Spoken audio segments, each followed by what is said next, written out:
Capítulo 14. El Señor le dijo a Moisés: Esta es la ley que se aplicará para declarar pura a una persona infectada.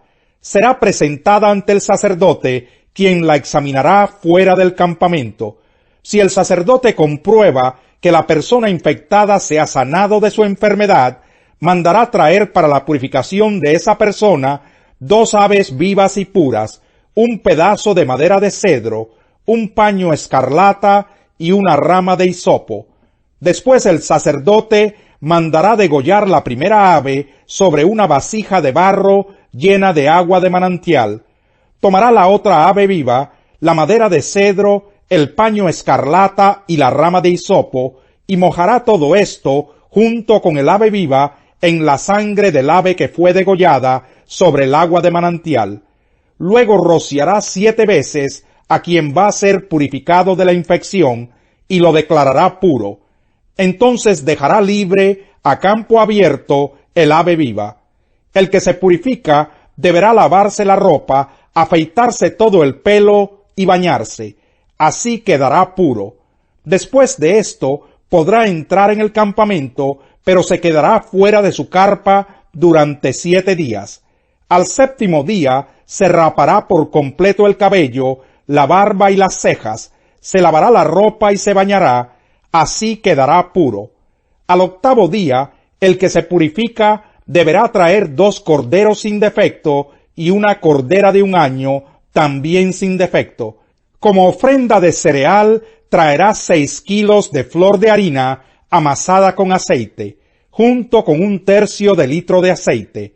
El sacerdote que oficia en la purificación presentará ante el Señor a la entrada de la tienda de reunión al que se purifica y a sus ofrendas. Después el sacerdote tomará uno de los corderos y junto con el aceite lo ofrecerá como sacrificio por la culpa. Lo mecerá ante el Señor, pues se trata de una ofrenda mecida. Después degollará al cordero en el lugar santo, donde se degüellan las víctimas del sacrificio expiatorio y del holocausto, porque el sacrificio por la culpa, al igual que el sacrificio expiatorio, pertenecen al sacerdote. Se trata de algo sumamente sagrado. Luego tomará el sacerdote un poco de sangre del sacrificio por la culpa y la untará en el lóbulo de la oreja derecha, en el pulgar de la mano derecha y en el dedo gordo del pie derecho del que se purifica. El sacerdote tomará un poco de aceite y se lo echará en la palma de la mano izquierda. Mojará el índice de la mano derecha en el aceite que tiene en la palma izquierda, y rociará el aceite 7 veces ante el Señor. Luego del aceite que le quede en la mano, el sacerdote untará un poco en el lóbulo de la oreja derecha, en el pulgar de la mano derecha y en el dedo gordo del pie derecho del que se purifica sobre la sangre del sacrificio por la culpa. El sacerdote derramará sobre la cabeza del que se purifica el aceite que le quede en la mano. De este modo celebrará ante el Señor el rito de propiciación por él. A continuación, el sacerdote ofrecerá el sacrificio expiatorio, haciendo propiciación por el que se purifica de su impureza. Hecho esto, degollará la víctima del holocausto y la ofrecerá en el altar junto con la ofrenda de cereal. Así hará propiciación por él y lo declarará puro. Si el que se purifica es pobre y no tiene para comprar lo requerido, tomará como sacrificio por la culpa un solo cordero, el cual será mecido para hacer propiciación por él.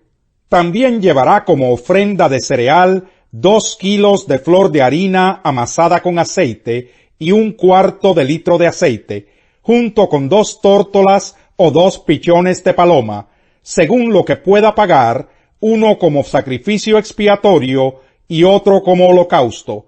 Al 8º día los llevará a la entrada de la tienda de reunión ante el sacerdote para su purificación en presencia del Señor. El sacerdote tomará el cordero del sacrificio por la culpa junto con el aceite y los mecerá ante el Señor, pues se trata de una ofrenda mecida.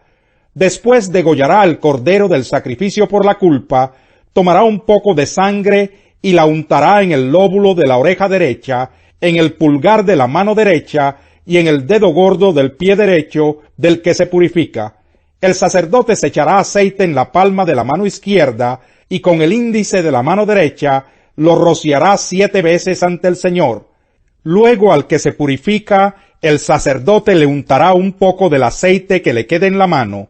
Se lo untará en el lóbulo de la oreja derecha, en el pulgar de la mano derecha y en el dedo gordo del pie derecho, allí donde puso la sangre del sacrificio por la culpa. El aceite que le quede en la mano lo untará el sacerdote en la cabeza del que se purifica, y así hará propiciación por él ante el Señor. Luego ofrecerá las tórtolas o los pichones de paloma, según lo que pueda pagar el oferente, uno como sacrificio expiatorio y otro como holocausto, junto con la ofrenda de cereal. Así hará el sacerdote propiciación ante el Señor en favor del que se purifica. Esta ley se aplicará a la persona que haya contraído una infección cutánea y no tenga para pagar las ofrendas regulares de su purificación. El Señor les dijo a Moisés y a Aarón: si al entrar ustedes en la tierra de Canaán, la cual les doy en propiedad, yo pongo moho infeccioso en alguna de sus casas, el dueño de la casa deberá decirle al sacerdote: en mi casa ha aparecido una especie de moho. Entonces el sacerdote, antes de entrar para examinar el moho, mandará que desocupen la casa para que no se contamine todo lo que haya en ella. Hecho esto, el sacerdote entrará a examinarla.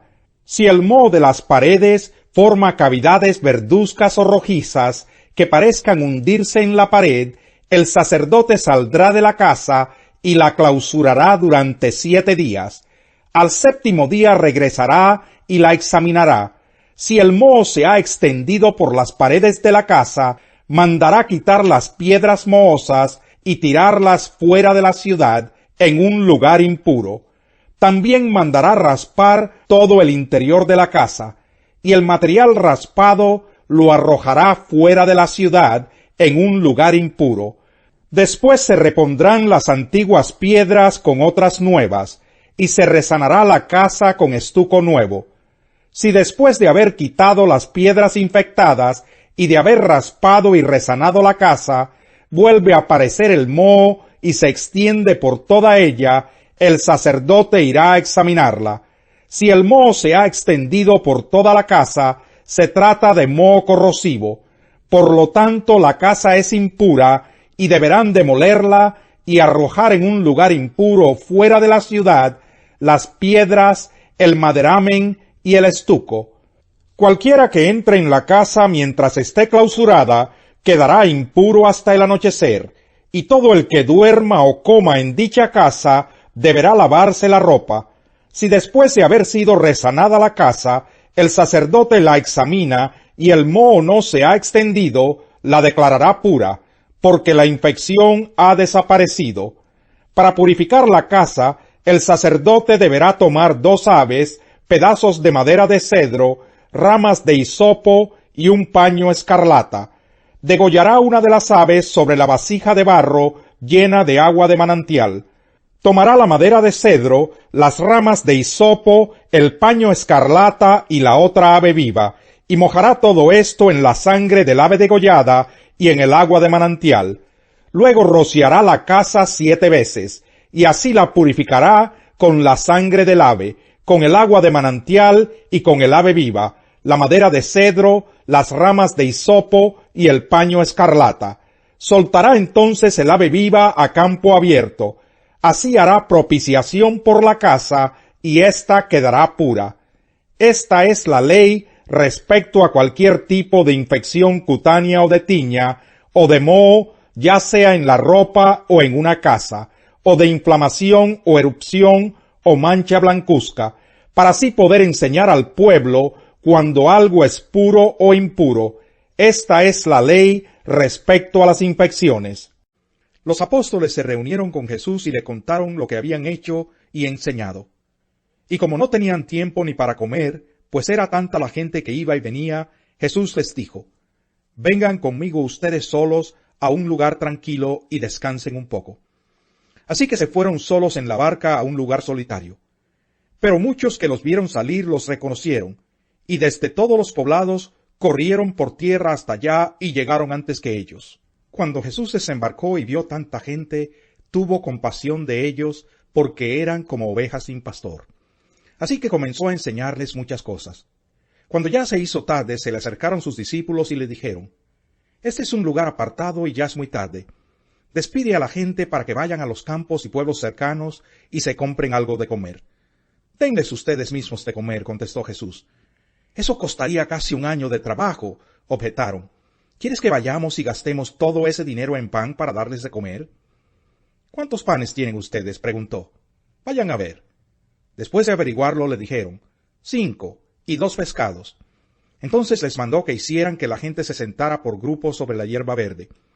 Así que ellos se acomodaron en grupos de 100 y de 50. Jesús tomó los 5 panes y los 2 pescados, y mirando al cielo los bendijo. Luego partió los panes y se los dio a los discípulos para que se los repartieran a la gente. También repartió los 2 pescados entre todos. Comieron todos hasta quedar satisfechos, y los discípulos recogieron 12 canastas llenas de pedazos de pan y de pescado. Los que comieron fueron 5,000. Enseguida Jesús hizo que sus discípulos subieran a la barca y se le adelantaran al otro lado, a Betsaida, mientras él despedía a la multitud. Cuando se despidió, fue a la montaña para orar. Al anochecer, la barca se hallaba en medio del lago, y Jesús estaba en tierra solo. En la madrugada vio que los discípulos hacían grandes esfuerzos para remar, pues tenían el viento en contra. Se acercó a ellos caminando sobre el lago, e iba a pasarlos de largo. Los discípulos, al verlo caminar sobre el agua, creyeron que era un fantasma, y se pusieron a gritar, llenos de miedo por lo que veían. Pero él habló enseguida con ellos y les dijo: «Cálmense, soy yo, no tengan miedo». Subió entonces a la barca con ellos, y el viento se calmó. Estaban sumamente asombrados, porque tenían la mente embotada y no habían comprendido lo de los panes. Después de cruzar el lago, llegaron a tierra de Genesaret, y atracaron allí. Al bajar ellos de la barca, la gente enseguida reconoció a Jesús. Lo siguieron por toda aquella región, y a donde oían que él estaba, le llevaban en camillas a los que tenían enfermedades. Y dondequiera que iba, en pueblos, ciudades o caseríos, colocaban a los enfermos en las plazas. Le suplicaban que les permitiera tocar siquiera el borde de su manto, y quienes lo tocaban quedaban sanos.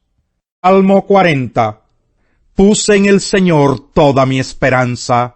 Él se inclinó hacia mí y escuchó mi clamor. Me sacó de la fosa de la muerte, del lodo y del pantano. Puso mis pies sobre una roca y me plantó en terreno firme. Puso en mis labios un cántico nuevo, un himno de alabanza a nuestro Dios. Al ver esto, muchos tuvieron miedo y pusieron su confianza en el Señor. Dichoso el que pone su confianza en el Señor y no recurre a los idólatras, ni a los que adoran dioses falsos. Muchas son, Señor mi Dios, las maravillas que tú has hecho. No es posible enumerar tus bondades en favor nuestro. Si quisiera anunciarlas y proclamarlas, serían más de lo que puedo contar. A ti no te complacen sacrificios ni ofrendas, pero me has hecho obediente. Tú no has pedido holocaustos ni sacrificios por el pecado. Por eso dije, aquí me tienes. Como el libro dice de mí, me agrada, Dios mío, hacer tu voluntad.